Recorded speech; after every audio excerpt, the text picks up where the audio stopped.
Welcome to this week's Swarf and Chips. We have another 6 videos on today's show, and Mark joined Gio and myself. Now, he normally says he lives overseas because he lives in Kent, which is near France. So what's the special occasion, Mark?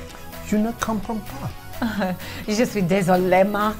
Fai male di parlare francese, per favore. Oh la la! I don't know. So we're going to start with Paul, who's at Fanuc, discussing their training facility and what courses they offer. Mark visits Clacton-on-Sea in Essex with Tridan. They talk about the investment they've had over the last 3 years, and we are talking millions of pounds. And they're big Mazak users, so they're going to be discussing automation, being competitive, and the fact that they celebrate their 50th anniversary this year. Gio is at Lesk Engineering in Worcester for an application of the week. Gio's shouting very loud at Bernard Holmes, very funny video. And we take a tour around the facility and hear the staff working very, very hard. Mark literally talks at Swarf and Chips with Starrag in Germany. And finally, another cycle time challenge with Paul at Pailton Engineering. Pailton recently invested in a Star ST38, so Paul likes talking about shafts in this one. And Colin was meant to be here this week as well, but he's gone on holiday to Wales, is it, Mark? Well, he said it's a holiday. It's not really, because he's been training for a special race in Wales, partly up a mountain. Okay. However, I've spoken to the gym that he's been using, and a couple of months ago they sent this footage.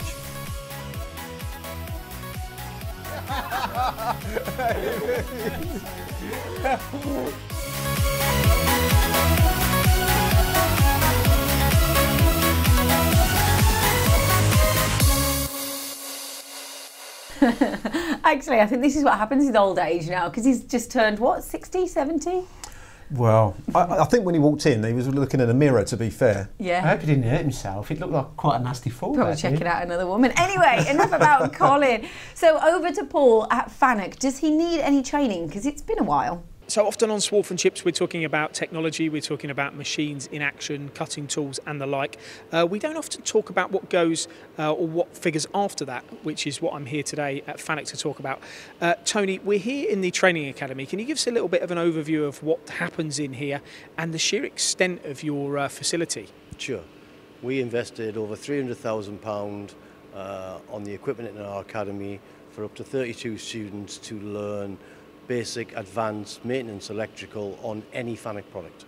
When we talk about the Fanuc products here, we've got the machine tools, we've got the robotics, the CNC side. There's a lot there to learn, isn't there? Sure, there is, and that's why we do the basic courses and the advanced courses and the maintenance courses, so that we split it up.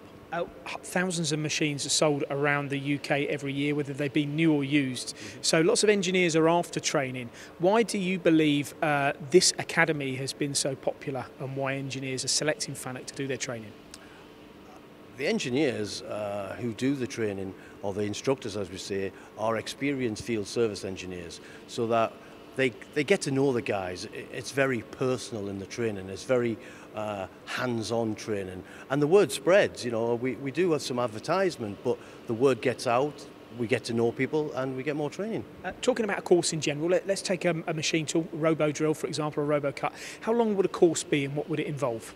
Basically, the course for all of our courses, irrespective of the product, is generally 4 days over 5. So we let the Monday morning for them to get here, and then Monday afternoon right through to Friday lunch is the training, and then Friday afternoon is get themselves back home.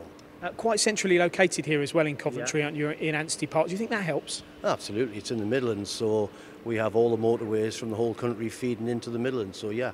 And you may not be, or some of our viewers may not actually be Fanuc machine users, but does that mean that they're exempt from what you offer, or can you still help companies that have other machine tool brands with Fanuc systems on them? Can you train those? Absolutely, we can train, as long as it has a Fanuc product, we can train them right up to the advanced stages. And robotics has played a big part here today in what we've seen. How popular are your robots, and how popular are these courses? I know the people behind us have just left, but they were fully engaged in what they were learning. Yeah, I mean, obviously our robots are very popular, and the training is, you know, we're 6-week backlog in the academy, so the robotics side, whether it be advanced or basics, is very popular, and what we get as a feedback from our customers is very, very popular. Good stuff. So there you have it. If you need training or are looking at training in the future when you either buy a machine or on automation, then this is certainly the place to come here at Anstey Park in Coventry. That's it from me here at Fanuc UK.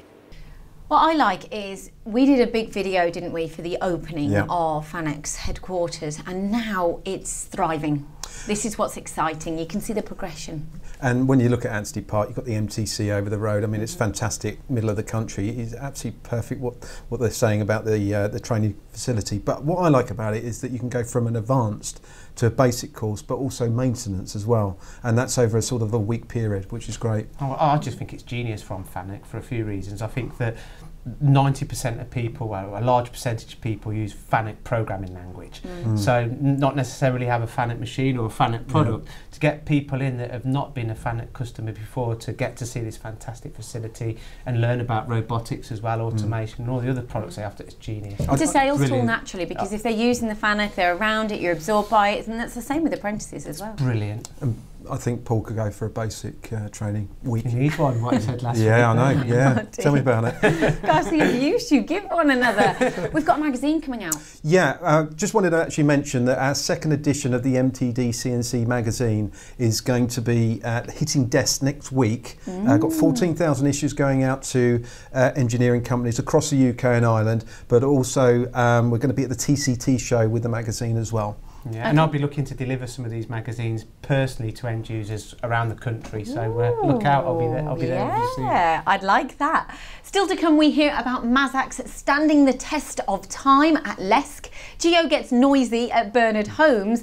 And Mark, did you make it out of Essex after visiting Tridan Engineering? The A12 is a very, very long road. Was it good? What did you get up to? Well, I mean, the whole thing about the video is about investment. I mean, they've invested a lot of money in reference to their facility, but also 50 years old as well. OK, let's have a look. One thing I like to see in the UK is investment. Now, I'm here in Essex at Tridan Engineering with Paul. You run the show here.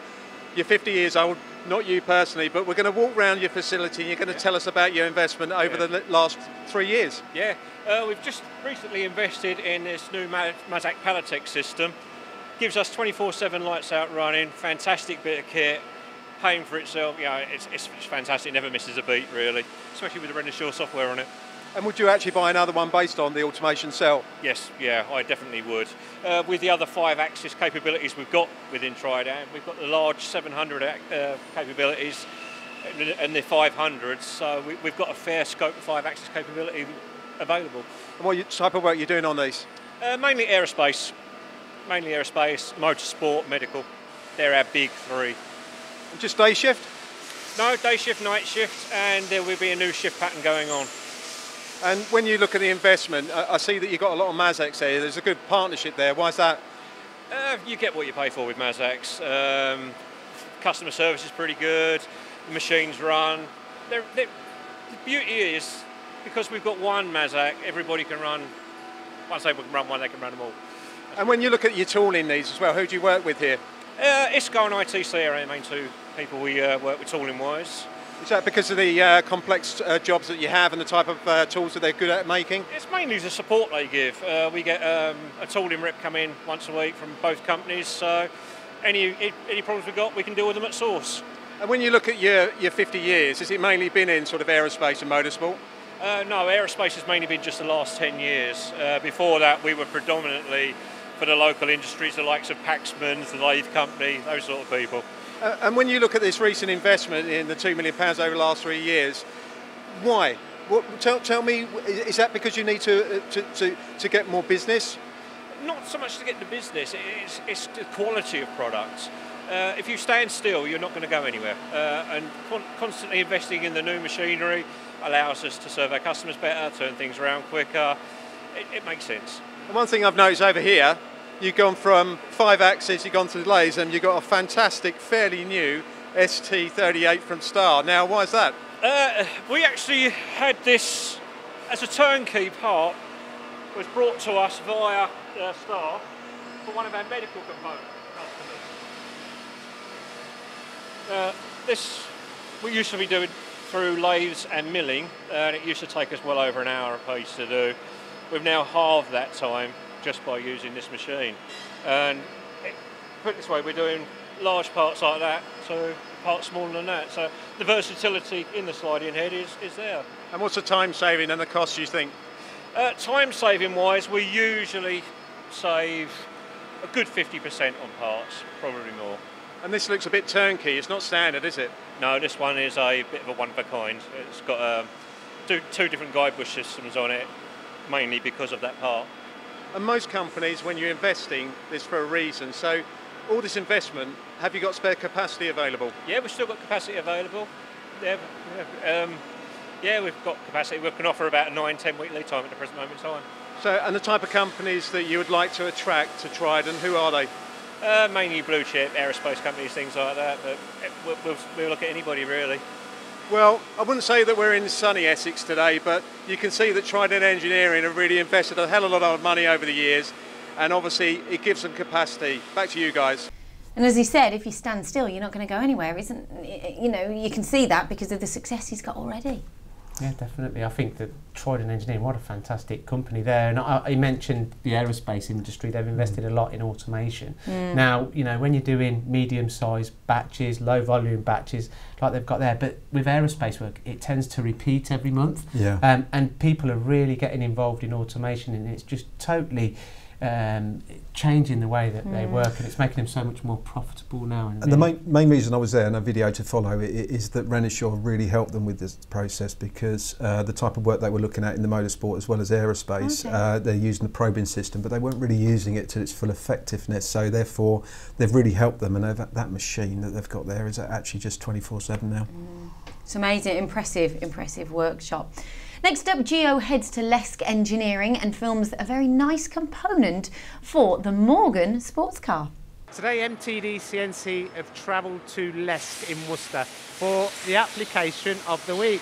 Now Gary, thanks for your time today. No worries. Now you have a lovely component here that we'll talk about in a minute, but what do you do here at Lesk? We're a subcontract machine shop.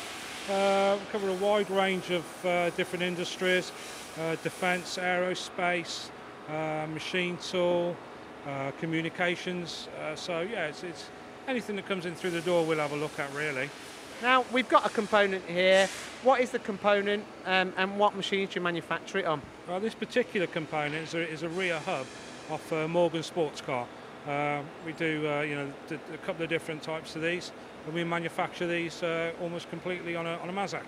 How many operations, Gary? On this particular component you've got like 2 ops. And what's the repeatability like? Oh, pretty good. You know, repeatability on that particular Mazak, you're looking at 10 microns. Right, that is very accurate. In regards to the longevity, you've got a Mazak from 1986. Does that still hold tolerance? It does. Yeah, it does. You know, it's not the quickest thing in the world, but yeah, it's still reliable.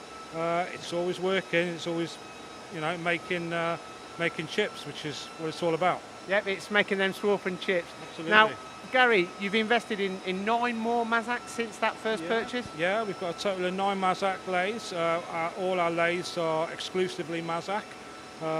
Very happy with them, yeah.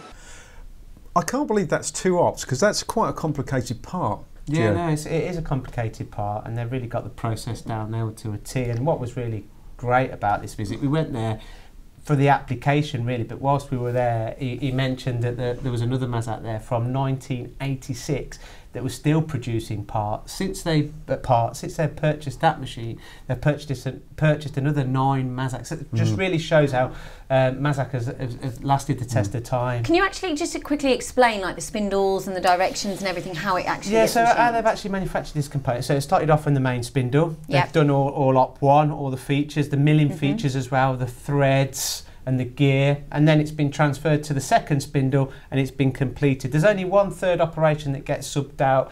There's actually a keyway that goes straight through you don't get to see it. There's a keyway that goes straight through that component to drive the component, and that's the only operation that gets subbed out, but it's done complete apart from that on the Mazak. Another great case study for Mazak though, hey? Oh, fantastic.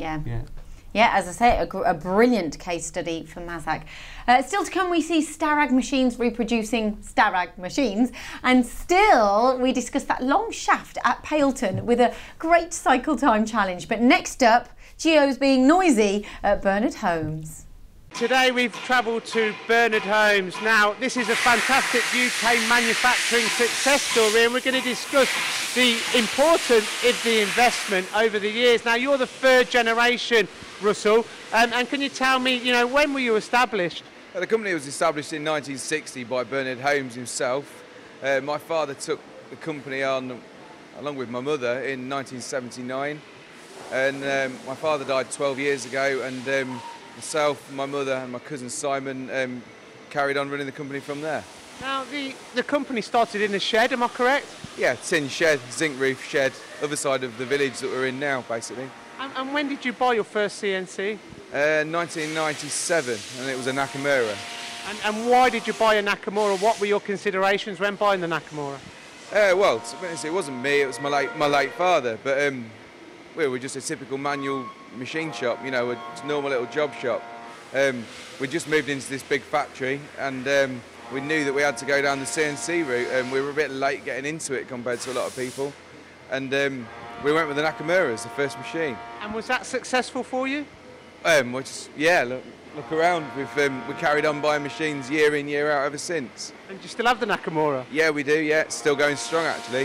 Now, how many machines have you got following on from the Nakamura? We've got 7 CNC lathes, 5 vertical machining centres, and then our 2 latest purchases, the 2 Matsuras, 5-axis and the horizontal. Now that's another a big step up, really. The horizontals, the multi-pallets. Why did you go down that route?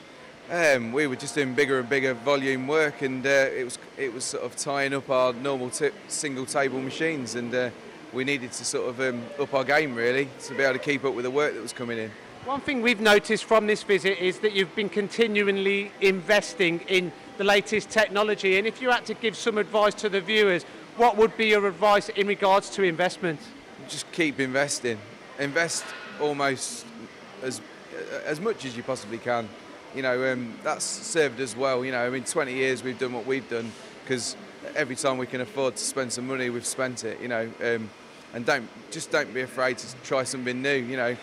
The Matsuras for us was a big leap, but a couple of years in, everything's going well. We've got our heads around it all, and it's just going so well. So pleased we did it.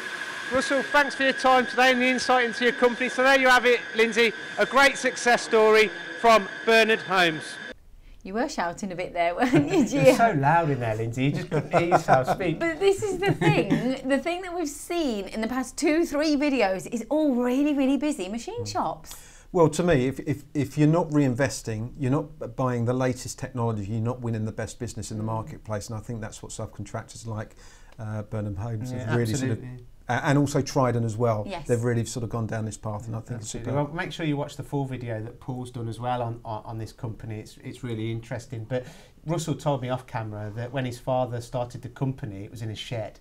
But he bought Nakamura Toombs were his first lathe CNC investments. He went for the very highest end that he could possibly afford, and it really shows that it stood him in good stead. And they've kept that philosophy going throughout the history of the company. And now they've bought the Matsuras. But it really goes to show that and we've touched on it at Tridan. If you stop still, effectively you are moving backwards. Yeah.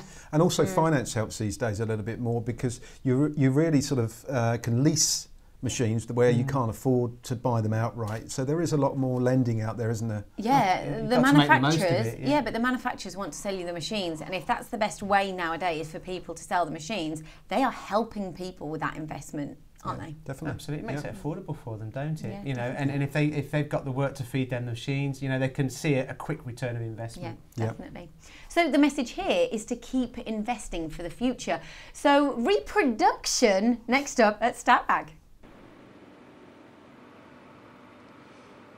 Lindsay, we talk about Swarf and Chips. Now, this is some Swarf of Heckert's own machines. We're here in Chemnitz with Lee from Starrag. So this machine, Lee, you're basically making your own parts. Now, this is a housing for a table from this machine, I believe. Well, that's right. I mean, we make very accurate machines, so why not make our own parts on our own machines? In this particular case, we've got complete 5-sided machining with a single setup, as you say, to make a bridge housing for a machine table for the smaller range of machines. The benefits to your customers, is it very much down to actually making parts on your own machine? Well, there's two benefits to the customers, Mark. Firstly, there's the capability to make super accurate components in-house. And secondly, we've got control of the process. So provided our raw material comes in on time, we've got complete control of our productivity and our delivery schedules. And you've got two tables here. Does that benefit when you're building multiple machines in the factory? Well, the reason for the two tables is for productivity. So we would either have two of the same components shuttling in, or we could have two separate components set up, or we could link into an FMS system. And do you have other machines here that are actually manufacturing parts? We do. We've got a range of machines. We're on a 1250 now. We've got an 1800 machine next to us. We've got some SIP machines from within the group. We also manufacture our own product on our own machines at Sharman and at Droop and Rhine as well. Thanks, Lee. And that just shows you that making your own machines and making your custom machines from your own brand, it must be a winner. Back to you in the studio. Mark, that machine made you look tiny. Yeah, well, we was talking about tiny tools last week, but that machine really makes me look... It does. That was a big tool. Yeah, but that's a massive machine. Starrag are very impressive at creating huge machines. Yeah, I mean, this is just one of the facilities that I've been to recently. This is in Chemnitz, and it's very much the Heckert brand. And, you know, that's a 5-axis version of the HEC 1250. How many facilities have you been to, Starrag? We've been to the old Doris Sharman in Mönchengladbach. We've been to Rorschach in Switzerland. And yes, in Bielefeld. Well done. Yeah, I mean those machines were huge. There was one that I was standing on for the Swarf and Chips there, and that could hold 350 ton. You know, a double gantry machine. I think it's nice to see, you know, machines reproducing themselves, isn't it? Does this happen a lot though? Is this so. unique, or are there many other companies that do it? There are other companies that do it, definitely, 100%. You know, I don't think it's totally unique, but to this level, I mean, it's beautiful. Isn't it? But also, what Starrag are really good at, along with most of their machines, is their head technology. They produce their own heads because they feel they have full control, full service of the actual head for the customer's needs, and they've got, like, you know, sort of hundreds of variances available for all markets. And you know, if you've got complex components in aerospace, oil and gas, other sectors, these are the guys to talk to. Ah, okay, so that's evolution, folks. Now let's talk shafts at Pailton. So I've got a cracking cycle time challenge for you this week. I'm at Pailton Engineering in Coventry. I'm with Matt here. Recently the company purchased a new ST38 machine from Star. This has got 3 turrets. It's got a 38mm bar capacity as standard, but you can go bigger. And well, firstly, tell us, Matt, what Pailton are using this machine for in the hull or on the hull? Yeah, mainly to do the shaft products that we produce. So they're doing 9-tooth shaft, the 22 shaft. For the gear, that's what we use the gear hobbing unit for. It has to be aligned with the bolt radius and the serration on the other end, which we do in the C-axis. Okay, so this is a typical example of what you're doing on this machine. I'll tell you what, that's a pretty long shaft. So the whole process now is done here on this Star machine, is it, from start to finish? Just quickly talk us through the process, turning, gear cutting, what is done and how it happens. Yes, it's face and turn. We turn the 9-tooth diameters and the gear hobber comes in. Before the cycle time, we used to send them to subcon. Okay, don't tell us the whole time, but carry on. Well, we can do the whole component now in the same cycle time as just the gear hob itself, which is the advantage of this machine. The components come off complete, everything's aligned up how it should be to the drawing. Guess how long is this part? It's finished on this ST38. It's turned, it's gear cut, both gears it's all timed. Everything is all done in one operation. So how long does a shaft like this take to machine on this Star ST38? Gents, how long? Well, you're the engineer, not me, but I will say, I reckon maybe 20-21 minutes. Yeah, I'd say about around 25 minutes. A lot of work on that. You know, it's long. It's a long shaft. You got gear cutting on both ends. Dare I say? Okay, so that's it, guys. Don't forget for yourself to get involved and guess the Pailton Engineering Cycle Time Challenge for a chance to win a Swarf and Chips goodie bag. Feel free to contact us or comment on any of today's topics via our website mtdcnc.com or below on our YouTube channel. They're still laughing now. Swarf and Chips is attracting thousands of engineers every single week, so don't be afraid to get involved and get yourself a menu mention. Mark, we're also got media partners of the TCT. What's this about? Yeah, part of the magazine side as well as the digital side. We're media partners of the TCT show, which is at the NEC 25th and 27th of September, Hall 3. Now, this is a show for additive manufacturing, 3D printing design, engineering technology. They do a lot of speakers. They have about 10,000 people that actually go to the event. They're really sort of promoting this because obviously a lot of metal printing now is coming across into our industry. And effectively, if you're interested to visit the show, please go to www.tctshow.com. Thank you. So, next week's show is dedicated to SECO's Inspiration Through Innovation event, which will be held at their UK HQ in Ulster on the 9th and 10th of October. You can certainly tell it's event time at the moment. Join us same time next week, and don't forget, as we always say, keep those spindles turning.